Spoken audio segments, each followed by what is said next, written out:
Welcome back, everyone. Well, it's time for our next session as well. And this time we will be focusing on understanding bold actions for food as a force for good. I think that's a very, very important topic of relevance, in fact, in the kind of times that we are in.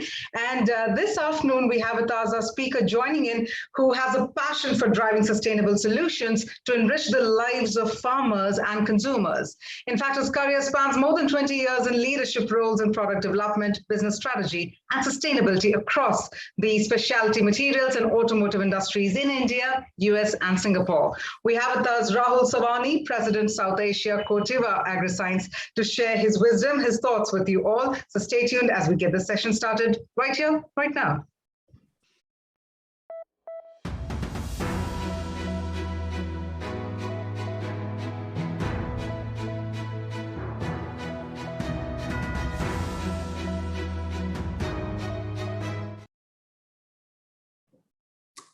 Thank you, Kavya, and a big thank you to ETH for giving me this opportunity on the third edition of the SDG 2021 Summit. Firstly, I would like to start off with saying that farmers in this industry, when we're talking about food and agriculture, absolutely need to be in the center, at the center of our conversation about it. This conversation has elements of social, environmental, and economic issues. And these are issues, as we address food security, that our farmers need to be at the center of. They need to be fully engaged because it not only impacts the environment, it very much makes a difference in how they help us address food security, but also their livelihoods and their production and the success of their farming operations for generations depend on it.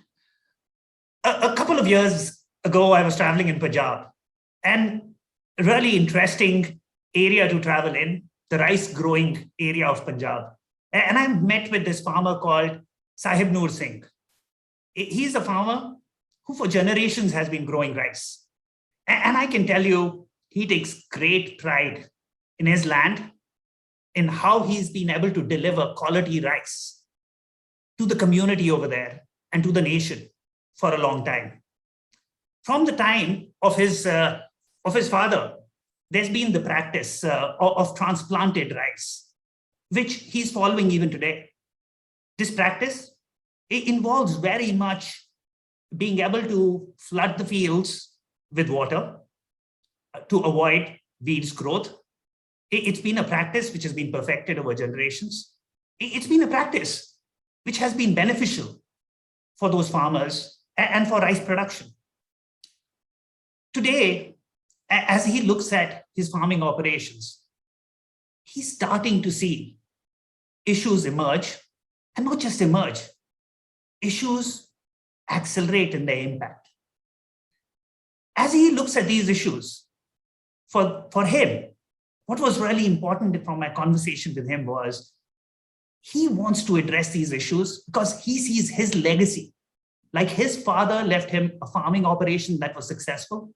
He very much sees his legacy to his next generation as being healthy land that is productive, that is successful, and that can deliver an income and a livelihood along with addressing food security for the next generations.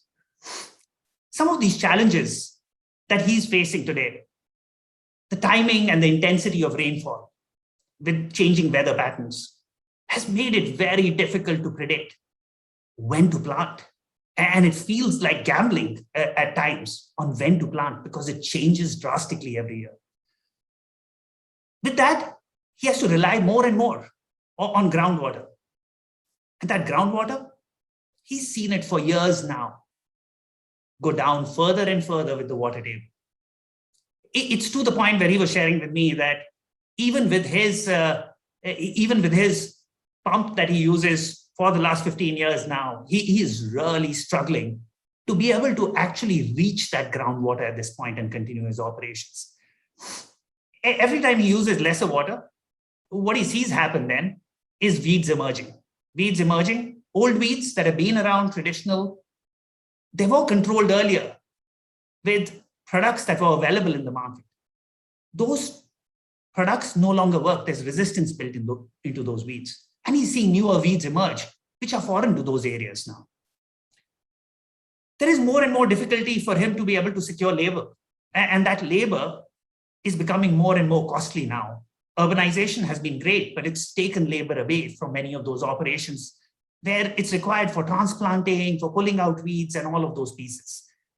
In summary, the challenges that he's seeing is deterioration of the water table, its reduction, soil quality going down with that top layer getting really impacted, of the soil getting impacted with water usage for so much time. Lower income for him, and that income means a lot because that income is very much about sustaining his family and being able to position them for success in the future with investments in schooling, education, investments in healthcare, which he struggles with when that income gets impacted and the success of his family gets impacted with this. The reason I start with this, as I said, the farmer needs to be at the center of our discussion on this topic. This struggle that Sahib Noor is going through is not Sahib Noor's struggle alone. It is a struggle that we are seeing millions of farmers across the world facing. These growing challenges for them are multitude. We have farmers facing extreme weather conditions, whether we call it floods, drought, rising temperatures, unpredictable rainfall. And along with this comes patterns that they can't recognize that are changing very fast about new pests. We all saw fall armyworm as a great impact impacting corn and in India, which was a foreign pest for India. We also saw locusts being on the news this last year. This hits yields. Those incomes get impacted. It hits soil. It leads to soil degradation. It leads to salinization with rising sea levels in coastal areas. What we're seeing is the climate crisis is really pushing even the most resilient crops now to the limits. These overwhelming pressures are pressures not just for those farming operations. These are pressures that are on the food system and the production system today. And what it requires is efficient, environmentally friendly, and above all, effective technologies to be able to invest in, to be able to help farmers deal with this food production crisis. Rice is a great example. We'll need to increase rice production itself by about 25%. That's the estimate to cater to a growing consuming population now. And this is just in the next 25 years. That's not too far along, given these challenges now are supposed to actually can impact yields by close to 17%. And you read that in the UN report, which recently came out.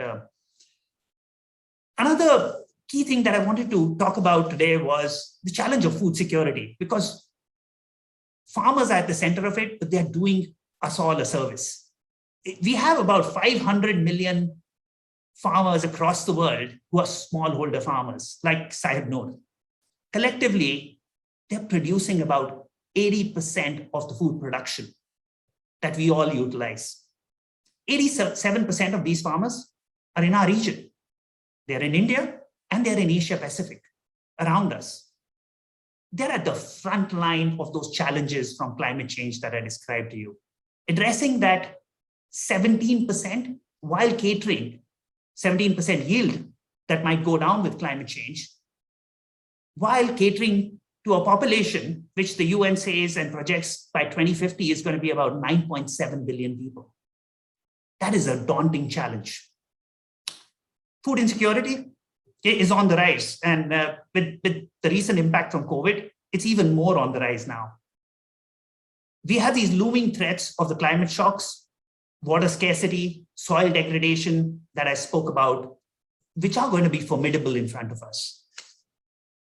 What I would like us to really though think about today is there are bold actions available for us. These bold actions will present us a pathway to be able to address this. Those formidable challenges can be overcome. Most of what's needed exists today. Fortunately, that gives us hope that there is opportunity. There is about 218 million people that Asia Pacific has in poverty today. And we can pull them out. I think along with addressing climate change, we can also pull them out. Protecting the food systems that we have for the most vulnerable in the region is extremely important for us. That gives not only helps the food system, but gives an equitable future for the populations we have in poverty. We've got to be able to scale up our climate resilient food systems. What that means is providing the right tools to smallholder farmers for us. Tools that are such as hybrid seeds, quality new herbicides that introduce control to newer weeds and resistant weeds. Things like climate risk insurance and planting insurance. Financing that is forecast-based financing, making that available across all the villages of those smallholders that we have. A holistic crop protection and practices strategy. I'm happy to share with you, recently we have at Corteva invested in a program called AcreNext, which leverages direct seeded rice as a platform and provides all the tools necessary, which are climate positive, resource positive, and positive towards making farmers successful and their operations successful. These tools together have the potential of reducing water usage in rice farming between 35 to 57%. They also can deliver a 35 up to 35% reduction in greenhouse emissions through those operations. So those tools exist, we know that today, and it's been proven out. Farmers, for me, are the biggest experts in managing their resources and being able to maximize their resources. And I can tell you, at Corteva, for us, it's all about enabling them to do that even further, even better, by providing them knowledge and tools. We've recently partnered with Microsoft on conservation practices and aim to develop approaches for them to manage these ecosystems even further.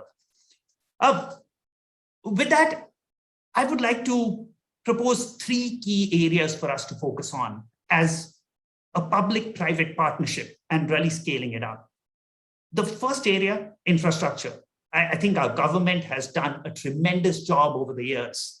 You look at the various systems that have been put in place, from the panchayats on the ground to being able to have agriculture universities which are well set up, scaling that up to a food value chain which is truly modern is going to be extremely important for us. I think it's doable. Private industry needs to participate. We need to have bandwidth available and smartphones available in those rural areas. That will change the landscape. Second one, every industry, including our industry of agrochemicals, has been investing in greener technologies. We have a great portfolio which has won Green Chemistry Awards for lower usage, lower environmental footprint, green source products, multiple examples, chemistries such as Rinskor, Gembelva, which deliver that. And the government has been taking steps now for India to be one of the fastest countries to get those newer chemistries in. Those chemistries makes farmers successful and they make practices more environmentally friendly. I would encourage us to keep that fast tracking going as a public-private partnership. And then be able to really simplify and rationalize all of our registration processes to get those innovations and India to be at the front of getting those innovations in front of us. The second one that I want to be able to really cover is the adoption of systems. Firstly, the creation of systems. We have a very vibrant startup ecosystem, investing in IoT, investing in precision agriculture, over 700 startups on robotics and these technologies in India, which are very vibrant. Really providing them the mechanisms of partnership, of scale, and encouraging them to take systems to the market and incentivizing farmers for adoption of those systems is absolutely key.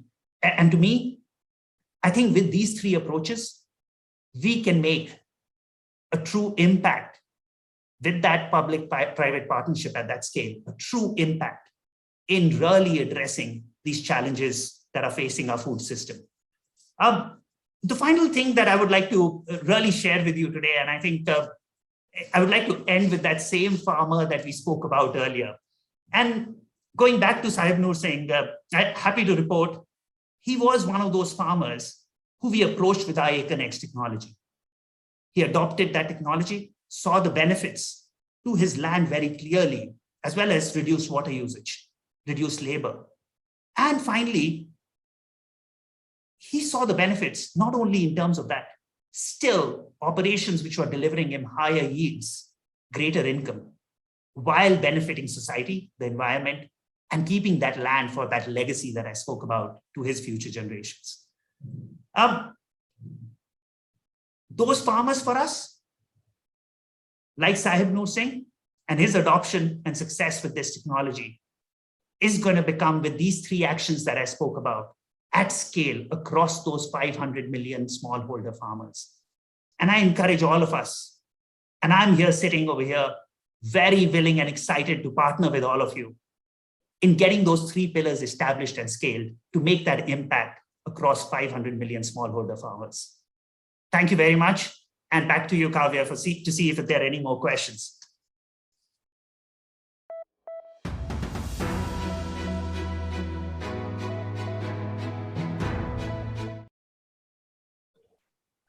Thank you very much, Rahoul. It's amazing to hear the kind of stories that you had to share, with regard to the entire journey. And I'm just going to quickly ask you a question, because I know we have a paucity of time. So we do have this very important question coming in, which is in terms of the challenges for women farmers in South Asia. So what do you think are some of the challenges for women farmers in South Asia? Thank you so much, Kavya. And I would say, the number one thing, Kavya, it's an absolutely great question because we don't talk about it enough. Firstly, we are used to a traditional model where ownership meant farming. And unfortunately, in the systems we've had in South Asia, ownership in a lot of cases did not mean ownership across genders being equal, right? And women farmers have suffered with that.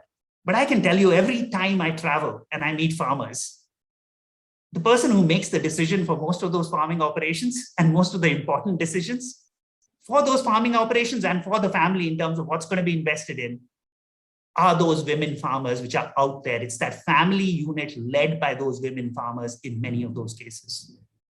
What we need to be able to get to them is, firstly, there's information asymmetry. We have not invested enough to be able to provide them the right tools, the right information, and the right technologies over time. We have a great example where we have partnered with an NGO called Pradhan to be able to actually address women farmers and their technology needs with a package of practices on an ongoing basis, hand-holding through advice, utilizing digital technologies and many others to get that to them in time. We've seen that community in some of the most tribal areas, actually, women farmers who are extremely successful with that.